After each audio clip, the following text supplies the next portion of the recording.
"You're just the fucking new guy. Stay quiet." Those were the words he said to me during a meeting with the entire board of directors. He humiliated me in front of everyone, treated me like I was nothing, like I was just another insignificant employee who was lucky to be in that room. But what Mark Patterson didn't know is that I had bought the company the day before. That's right, while he was sleeping peacefully, thinking he owned everything, I had become the majority shareholder of Meridian Holdings. For 28 years, I planned this moment. Since I was 12 years old, when I watched my father lose everything to men like him. Men who destroy lives and call it business. What you're about to hear is the real account of how I turned years of humiliation into revenge. How I went from just the new guy to the man who fired his own boss. Follow this story that changed my life forever. And prepare to discover that sometimes, patience is the most powerful weapon of all. The New Guy, a 30-minute cinematic script in first-person narration, fade UA on, the elevator hums, 43 floors up. My reflection stares back from the polished steel doors navy suit. Understated tie, briefcase that cost more than most people's monthly salary. But they don't know that. They can't know that. Not yet. The doors slide open with a whisper, revealing the pristine marble lobby of Meridian Holdings. Glass walls stretch endlessly, reflecting the morning sun like 1,000 diamonds. Everyone moves with purpose here. Everyone belongs. Everyone except me, apparently. I step forward, my footsteps echoing despite the thick carpet. The receptionist, blonde, perfectly manicured, probably fresh out of college, looks up with practiced politeness that immediately shifts to something cooler when she realizes I'm not someone important. "Can I help you?" Her voice carries that subtle condescension that comes so naturally to people in places like this. "First day," I say simply. "David Chen. I'm starting in strategic planning." She types something, frowns at her screen. "Oh, yes. Mr. Peterson said you'd be coming in." The way she says it makes it sound like an inconvenience. Like I'm a package that arrived damaged. I wait. The silence stretches. Behind me, real employees stream past, men in $1,000 suits, women in designer heels that click like typewriter keys. They glance at me and look away just as quickly. The new guy, the outsider, the one who doesn't belong. "Conference room C," she finally says, not looking up. Follow the signs. The Metianja Conference Room C smells like leather and ambition. 23 people sit around a table that could probably feed a small village. I take the only empty chair, tucked away in the corner like an afterthought. The morning light streams through floor-to-ceiling windows, casting long shadows across faces I don't recognize but should probably fear. Mark Patterson sits at the head of the table like a king holding court. 50s, silver hair, the kind of tan that only comes from expensive vacations. His suit probably costs more than most people's cars. He's been running this company for 8 years, turning it into a machine that eats smaller companies and spits out profit margins. He doesn't look at me when I sit down. Nobody does. "All right, people." Mark's voice fills the room effortlessly. Q3 numbers are solid, but Q4 needs to be exceptional. "Thompson, what's the status on the Morrison acquisition?" Thompson, thin, nervous, constantly adjusting his glasses, shuffles papers. "We're looking at a 43% markup, but their legal team is pushing back on the non-compete clauses. Unacceptable." Mark's fingers drum against the mahogany.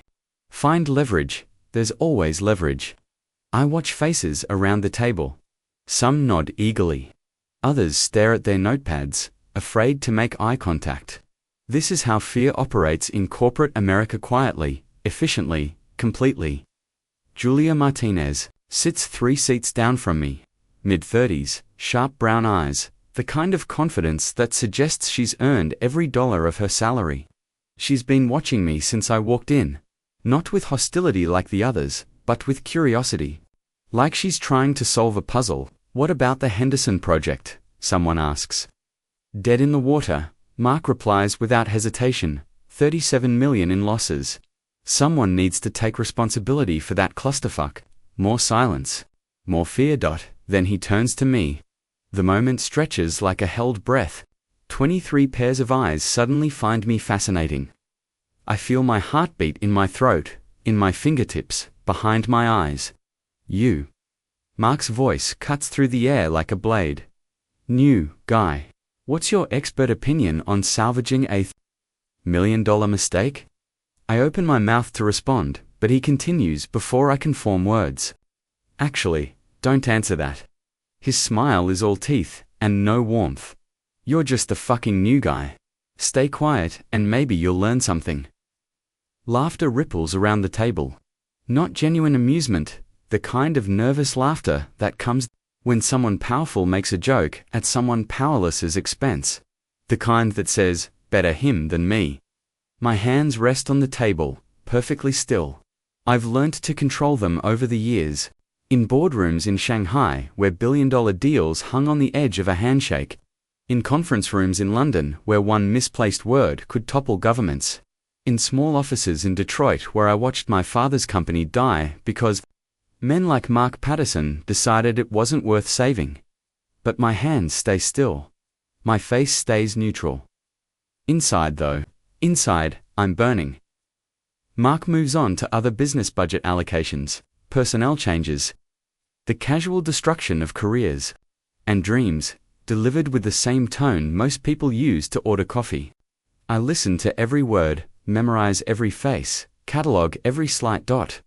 Julia glances at me twice during the next hour. The second time, she offers the smallest of smiles. Sympathy, maybe, or recognition of something she can't quite identify. When the meeting ends, people file out in small groups, already forming the alliances and hierarchies that will carry them through another day. I remain seated, watching Mark gather his papers with the methodical efficiency of a man who has never doubted his place in the world. Strategic planning, right? He says without looking up. Try to keep up. We don't have time for training wheels here. I nod, stand, walk toward the door. And Chen. Mark's voice stops me. Next time, wear a better suit. Image matters in this business. More laughter from the linglers, the ones who stay close to power hoping some of it will rub off on them. I walk out without responding. The hallway stretches endlessly ahead, lined with portraits of previous CEOs, men who built this company into what it is today. Men who understood that respect isn't given, it's taken. Flashback, Detroit, 1995, I'm 12 years old, standing in my father's office. It smells like old coffee and defeat. Through the thin walls, I can hear the factory floor, the last few workers packaging the final orders before everything shuts down. They offered 60 cents on the dollar, my father says to my mother. His voice is hollow, like something has been scooped out of his chest. 60 cents for 30 years of work. My mother sits in the chair across from his desk, the same chair, where customers used to sit when there were customers to sit in it. Her hands are folded in her lap, but I can see them shaking. What choice do we have, David? She asks quietly. None. The word falls like a stone. We take their offer, or we lose everything. I don't understand the numbers then, don't understand how leveraged buyouts work, or how private equity firms strip companies like vultures cleaning bones. But I understand the look on my father's face, the way his shoulders curve inward, like he's trying to disappear.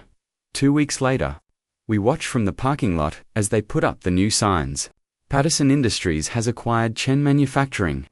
The workers, the ones who survived the restructuring, now make half their previous wages with no benefits. My father never recovers, not really. He takes a job at a hardware store, sells screws and bolts to customers who used to buy them by the thousands from his factory. Every day, he comes home a little smaller. He dies 6 years later, heart attack at 52. The doctors say it's genetic, but I know better. Some things break you slowly, from the inside out at the funeral. Mark Patterson sends flowers. A generic arrangement with a card that says, "Our condolences during this difficult time." It's signed by his secretary. The OFFICMI desk is a metal rectangle tucked between two filing cabinets in the corner of strategic planning. No window, no nameplate, Just a computer that takes 5 minutes to boot up, and a phone that rings exactly twice in my first week. The department consists of 6 people, including me. Sarah Chuno relation, despite the name runs the show with the efficiency of someone who's learned to do more with less. She's maybe 40, always carrying at least 3 different reports, and speaks in bullet points even during casual conversation. You'll be working on market analysis, she tells me on my first morning. Basic stuff, consumer trends, competitor positioning, nothing too complex. She hands me a stack of files thick enough to stop a bullet. These need to be synthesized into actionable insights by Friday. I flip through the first folder. Market research from 2019. Demographic studies that reference shopping malls as growth centers. Analysis of consumer behavior that predates social media entirely. This data is 5 years old, I point out. Sarah barely glances up from her computer. Use what you have. We don't have budget for new research. The next 3 days blur together. I arrive at 7, leave at 9, eat lunch at my desk while reading reports about market segments that no longer exist. The other analysts fresh. MBAs with student loan debt and desperate ambition avoid me like I'm contagious. The old guy who couldn't make it anywhere else. The placeholder until they find someone better. During breaks, I walk the halls. Observe. Listen. The executive floor operates like a different company entirely. Fresh flowers replaced daily. Coffee that doesn't taste like it was filtered through cardboard. Assistants who speak in hushed tones about dinner reservations and vacation homes. Mark's office takes up the entire northeast corner. Through the glass walls, I can see him holding court feet up on his desk, gesturing with expensive fountain pens, while subordinates nod and laugh at appropriate intervals. His walls are covered with awards, photos of handshakes with politicians, newspaper clippings celebrating his latest acquisition. In one frame, barely visible from the hallway, there's a small article from the Detroit Business Journal. Patterson Industries acquires local manufacturer. The photo shows Mark shaking hands with my father. My father looks tired. Older than his 46 years. Already broken. I stand there for exactly 90 seconds, staring at that photo. Long enough to memorize every detail, not long enough to attract attention. The insults MULTIPL Week 2 brings the Morrison acquisition celebration. The deal Mark's team closed while I was filing reports in my corner. Champagne in the conference room, catered sushi, speeches about synergy and market penetration. I'm not invited, officially. You can observe, Sarah tells me. Might be educational to see how these things work. So I stand against the back wall like furniture, watching people who make decisions worth millions celebrate another successful strip mining of someone else's dreams. Mark works the room like a politician, all handshakes and backslaps and knowing. Winks. 37% cost reduction in the first quarter, he announces to the gathered crowd. 218 positions eliminated. Clean, efficient, profitable applause. Actual applause for putting 200 people out of work. He catches sight of me, leaning against the wall. Hey, new guy, you getting all this? This is how real business gets done. A few people turn to look at me. Some smile politely. Others don't bother hiding their amusement. The intern, watching the adults work. Yes, sir, I say quietly. Speak up, can't hear you back there. Yes, sir. Louder this time. That's better. Mark raises his champagne glass. Everyone, meet our newest analyst. David, Chen, right. Nods around the room. A few people actually look at me like I exist. David's been with us for, 2 weeks now? Still figuring out which end is up. But hey, we all start somewhere. More laughter. Maybe in a few years, you'll be up here making the big decisions instead of filing the paperwork. The conversation moves on. I remain against the wall for another 20 minutes, watching people who will never remember my name discuss quarterly projections and bonus structures. When I finally leave, nobody notices. Julia Martinez catches up with me in the hallway. That was rough, she says quietly. I turn to look at her. Up close, she's even more impressive. The kind of person who's earned respect through competence rather than inheritance or connections. Part of the job, I reply, doesn't make it right. She pauses, studying my face. You know, there's something about you that doesn't add up. My chest tightens. What do you mean? Your resume says mid-level analyst positions, regional companies. But you carry yourself like someone who's made much bigger decisions. She tilts her head slightly. And your suit? That's not department store. That's custom tailored. I force a smile. Maybe I just have expensive taste. Maybe. But her eyes suggest she doesn't believe it. Well, if you ever want to grab coffee and complain about management, I'm usually in early. She walks away before I can respond, her heels clicking against the marble with the confidence of someone who's never doubted their right to be exactly where they are. I watch her go and realize that keeping secrets in a building full of people whose job is analyzing patterns might be more difficult than I planned. The Breaking Point, POINT, Month 2. The Henderson Project Post-Mortem Meeting. 7 months of work, $14 million in development costs, and a product that tested so poorly they couldn't give it away. I'm invited this time, not to contribute, to take notes. The official record keeper, while the important people decide who to blame for the disaster. Mark sits at the head of the table, reading from a folder thick enough to be a novel. Market research was flawed from the beginning. Consumer testing was inadequate. Project management was basically non-existent. He looks up, scanning faces like a sniper, choosing targets. Someone needs to explain how we got $14 million in the hole on a product nobody wants. Silence. The kind that precedes executions. Henderson was your project. Williams. Mark's voice cuts through the quiet like a scalpel. Your team, your timeline, your projections. What went wrong? Williams, 55, grey beard, 23 years with a company, shifts in his chair. The initial market research suggested the initial market research was garbage. Mark interrupts. Any competent analyst could have seen that consumer preferences had shifted. Hell, even our new guy probably could have spotted the problems. All eyes turn to me. Again, 23 faces waiting for me to say something. Do something, prove that I belong in this room or deserve to be thrown out of it. I clear my throat. The demographic data was based on pre-pandemic consumer behavior, shopping patterns, discretionary spending, brand loyalty. Everything changed after 2020. The research methodology didn't account for Jesus Christ. Mark's laugh is sharp, brittle. Listen to this guy, 3 months on the job, and he's an expert in market dynamics. The room shifts. People who were listening to my analysis suddenly find their notepads fascinating. The tide turns in the span of a heartbeat. You know what your problem is, Chen? Mark leans forward, elbows on the table. You think because you can regurgitate some textbook theories, you understand how this business actually works, but you don't. You're just the fucking new guy who got lucky enough to land a job here. So why don't you stay quiet and let the adults handle the complicated stuff? The words hit like physical blows. My hands, folded on the table, start to tremble slightly.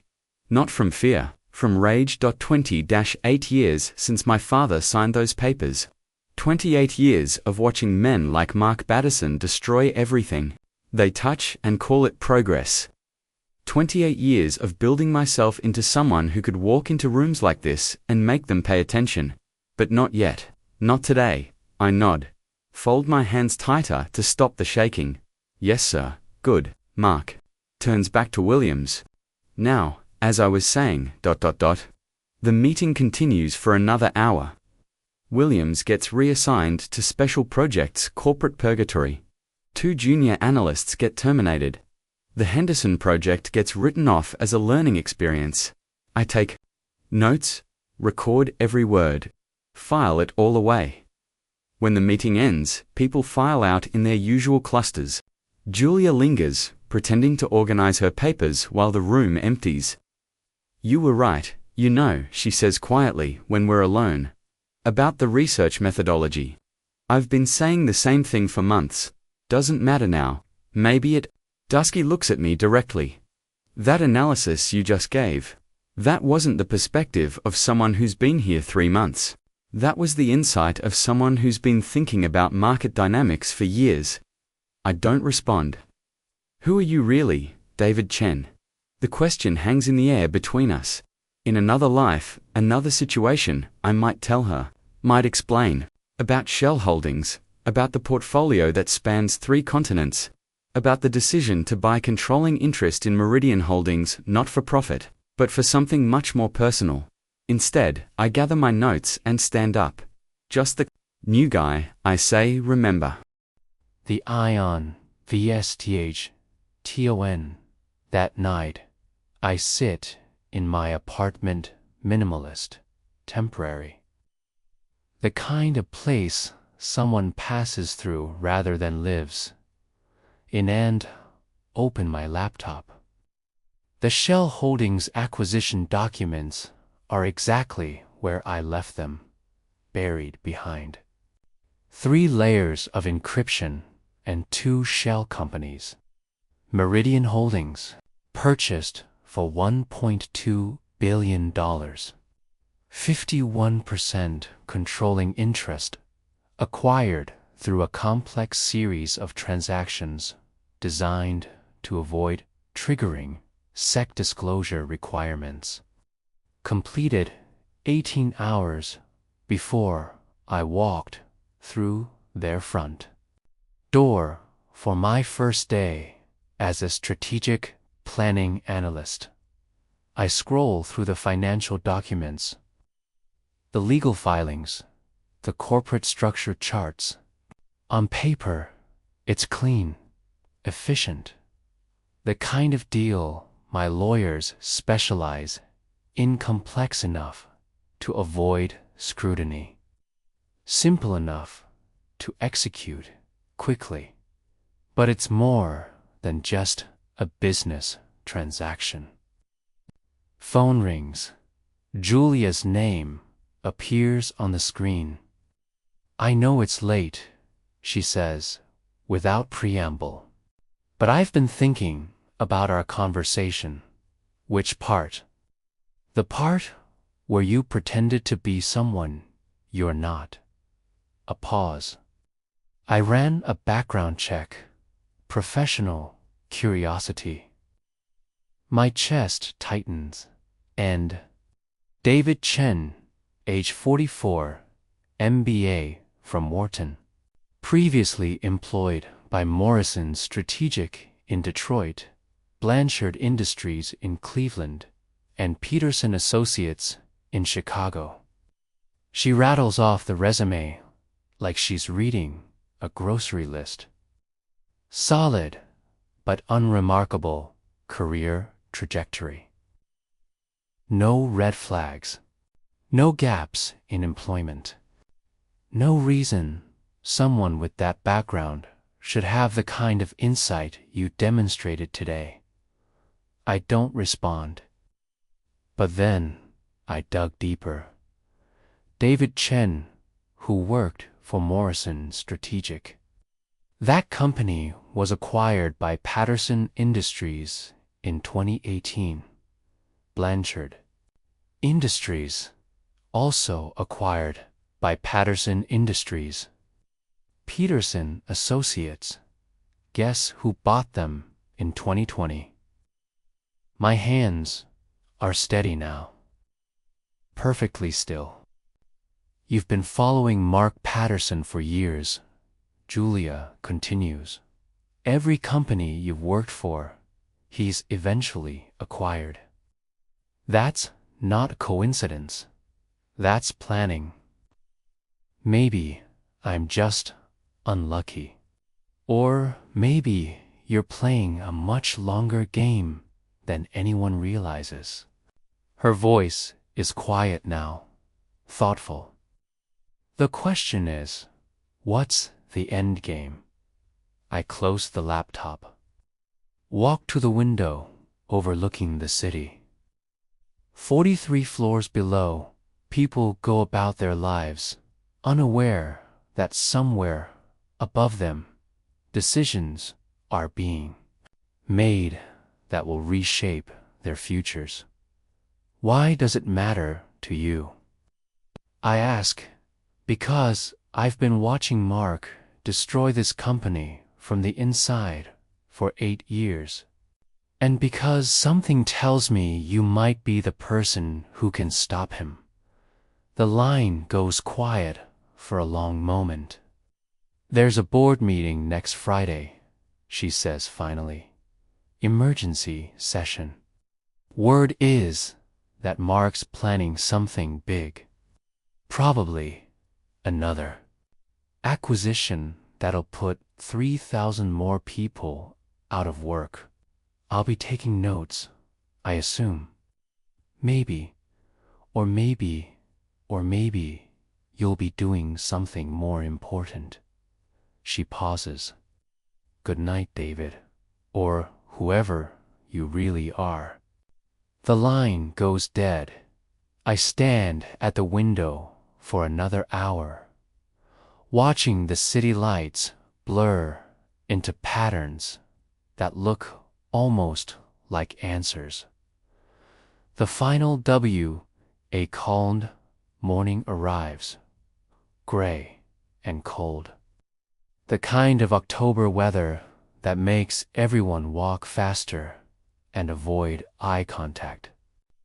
I take my usual seat in the corner of strategic planning, open the same outdated files, pretend to care about market analyses that will never see daylight. But something has shifted. Julia nods when she passes my desk. Sarah Chen actually asks my opinion on a client presentation. Even Mark's assistant, the one who usually looks through me like I'm made of glass, offers a polite smile when I pass her desk. Word has spread, somehow, about the Henderson project, about my analysis, about the fact that the new guy might actually know what he's talking about. Tuesday brings rumors about the board meeting, whispered conversations in hallways, anxious glances toward the executive floor.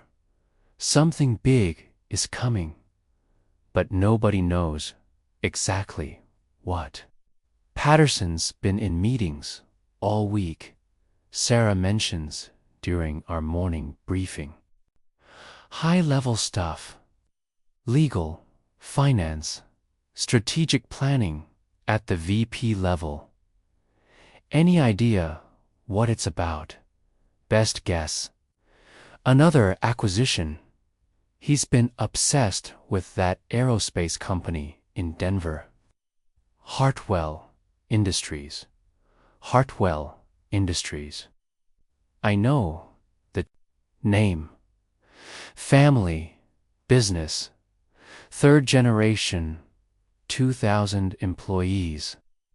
The kind of company my father used to run before people like Mark decided it was worth more in pieces than as a whole. Wednesday morning. I arrive early and take the elevator to the executive floor.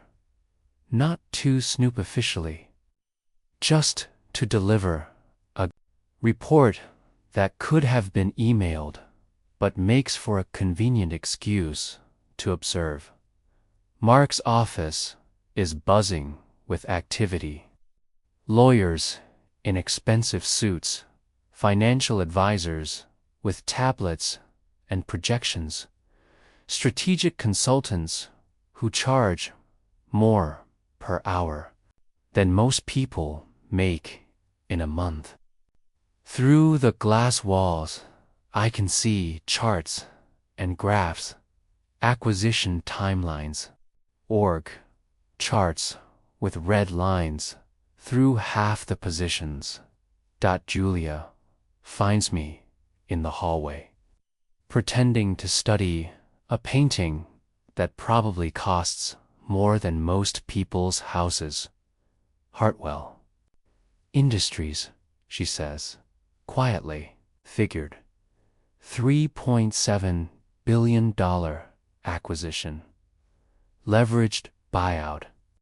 They're planning to strip the manufacturing division, sell the assets, and offshore the production to Southeast Asia.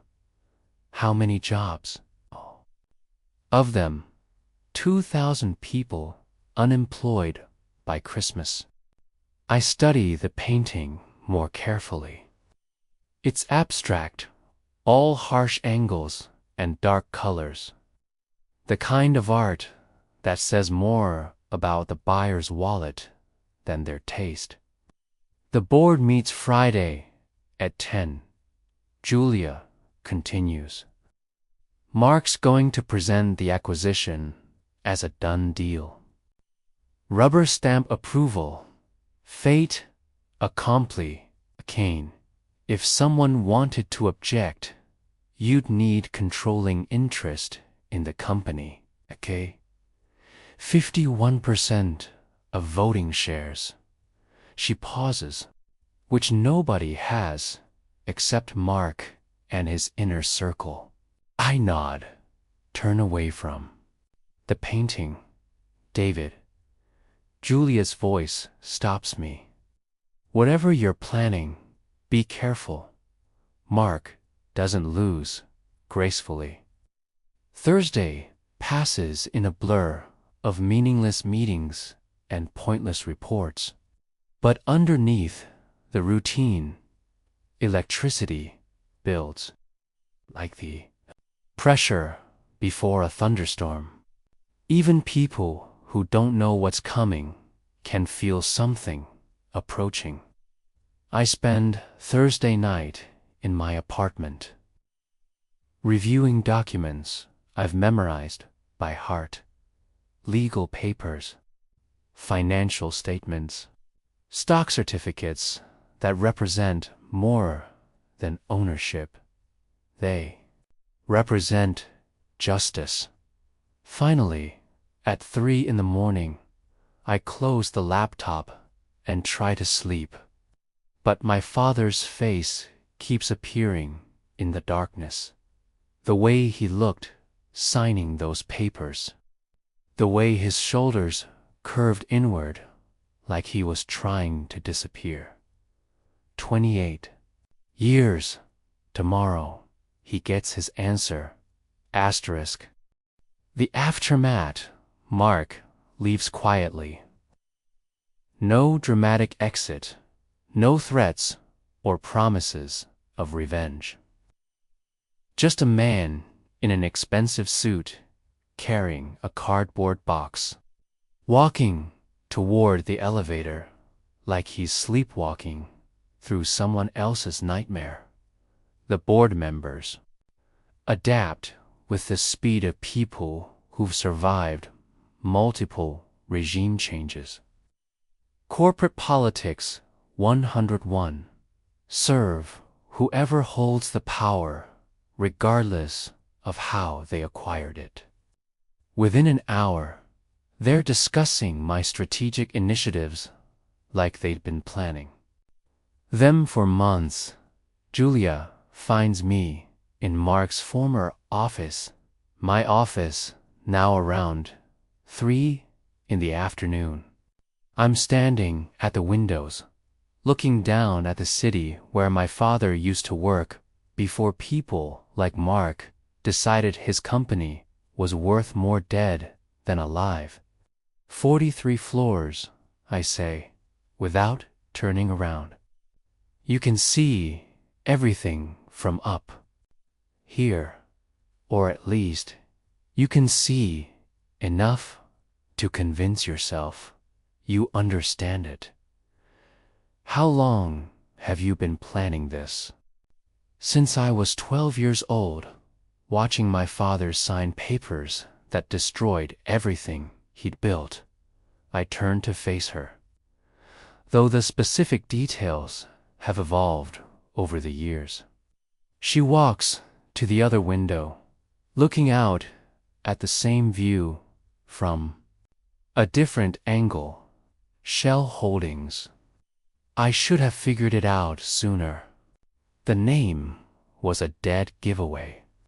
Shell Holdings, Chen Manufacturing.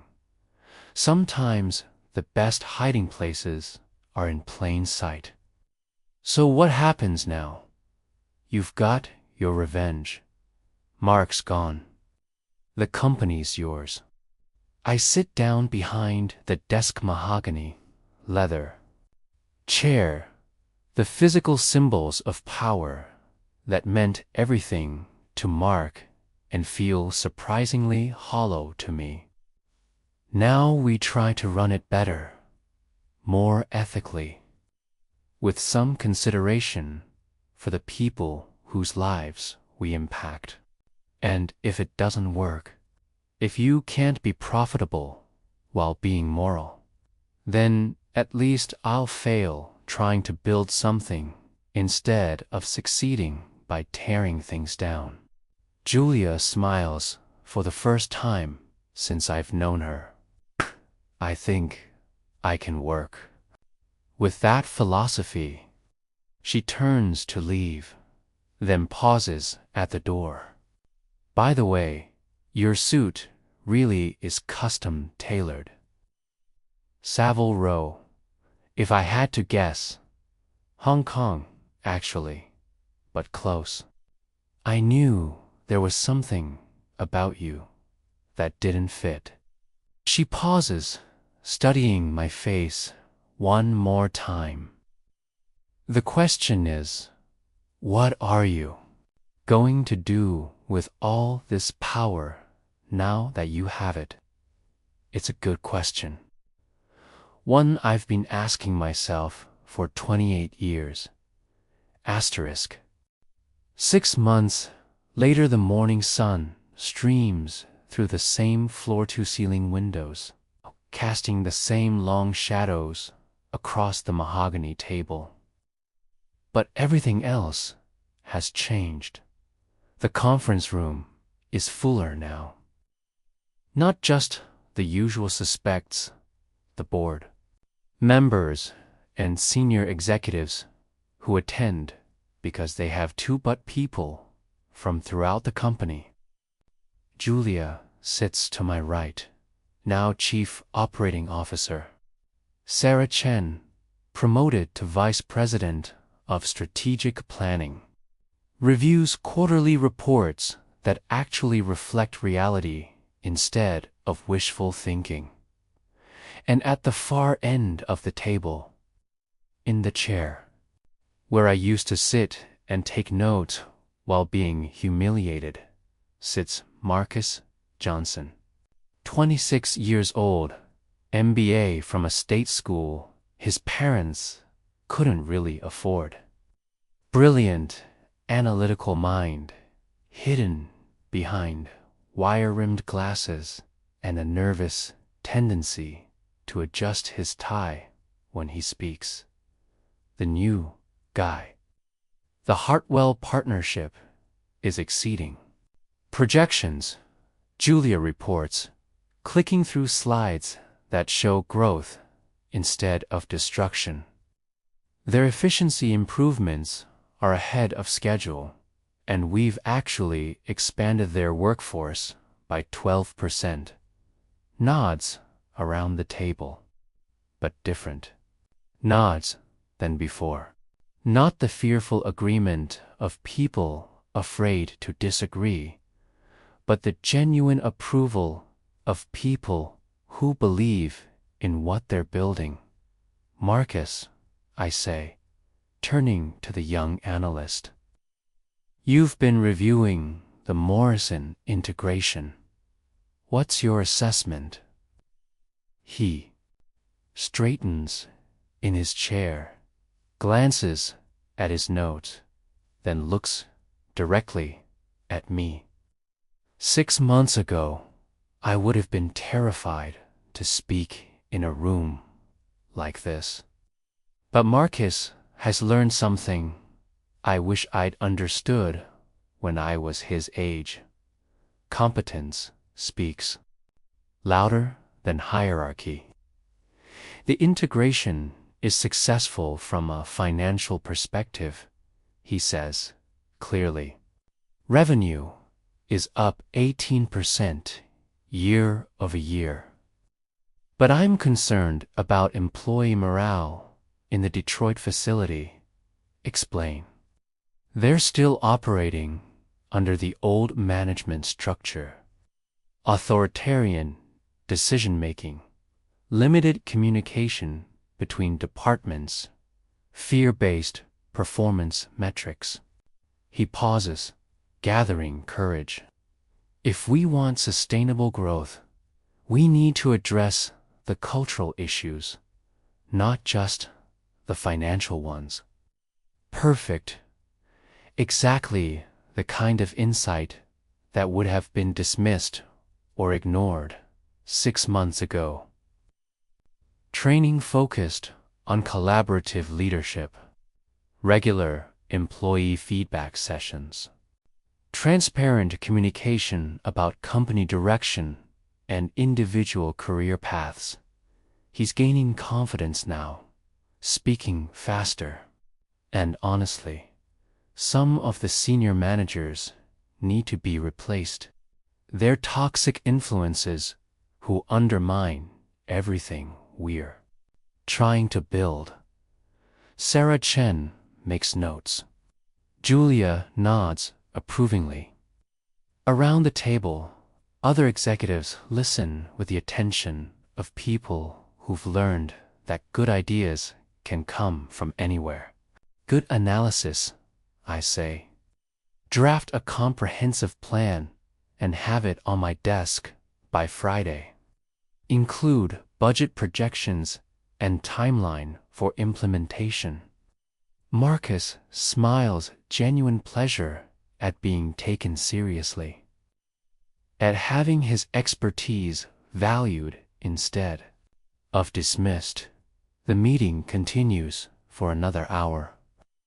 Quarterly results, strategic initiatives, partnership opportunities. The mundane work of building something sustainable instead of extracting maximum short-term value. But I find myself watching Marcus throughout the discussion. The way he takes notes with the intensity of someone who believes every word matters. The way he listens when others speak, genuinely processing their ideas instead of waiting for his turn to talk. The way he sits up straighter when asked for. His opinion like someone who's grateful to be included rather than entitled to attention. I was never that young, never that optimistic. By the time I was his age, I'd already spent 6 years watching my father's spirit break under the weight of decisions made by men who never bothered to learn his name. But Marcus doesn't carry that weight, doesn't have 28 years of accumulated rage driving his every decision. He gets to build something from hope instead of revenge. When the meeting ends, people file out in the usual small groups. But the conversations are different now. Animated discussions about projects and possibilities instead of whispered gossip about who's in favor and who's not. Marcus lingers, organizing his papers with the methodical care of someone who's learned that preparation prevents humiliation. Marcus, I call as he reaches the door. He turns, still holding his stack of folders. Good work today. Your analysis was insightful and your recommendations were practical.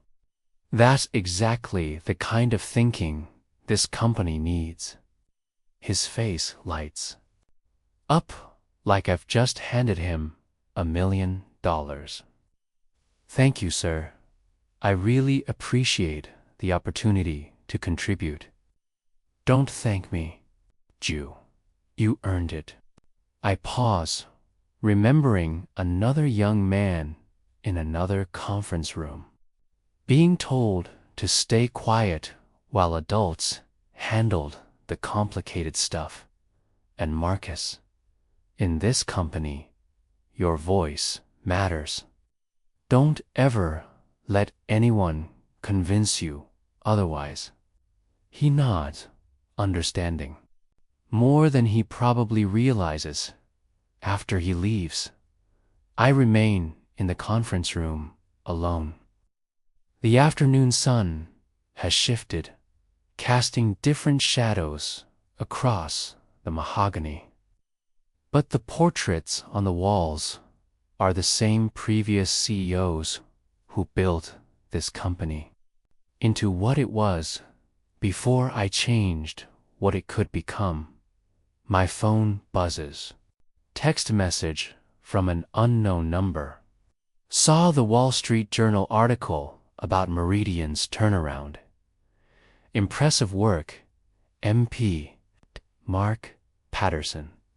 I haven't heard from him since security escorted him out 6 months ago.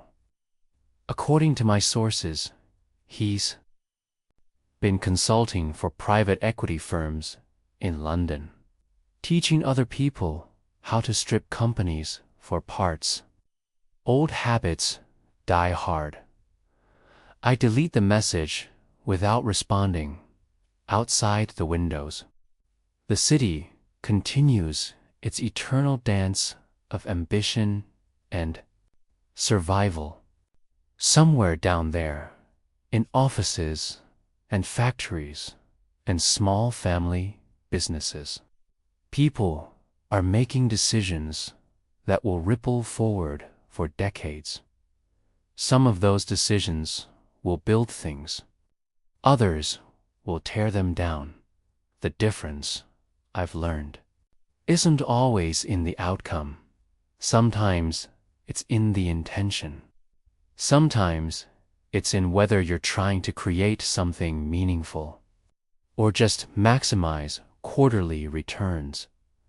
My father never got to see what his company could have become if it had been allowed to grow instead of being consumed. Never got to witness the innovations his employees might have developed, the communities they might have strengthened, the legacy they might have built. But Marcus will get that chance. So will Julia and Sarah and the 2,000 employees at Hartwell Industries who still have jobs because someone finally said no to the strip mining of American manufacturing. It's not perfect justice. Nothing ever is. My father is still dead. The original Chen Manufacturing is still gone. 28 years of pain don't disappear because I managed to buy my way into a position of power. But it's something, a start, a down payment on the debt that can never be fully repaid. I gather my papers and walk toward the door, turning off the lights behind me.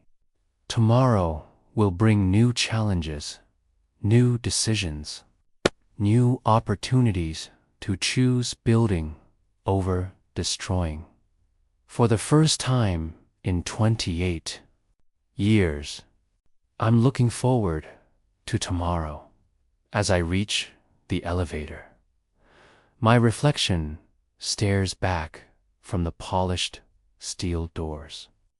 Same navy suit, same understated tie. Same face that's learned to hide decades of accumulated rage behind professional competence. But something has changed.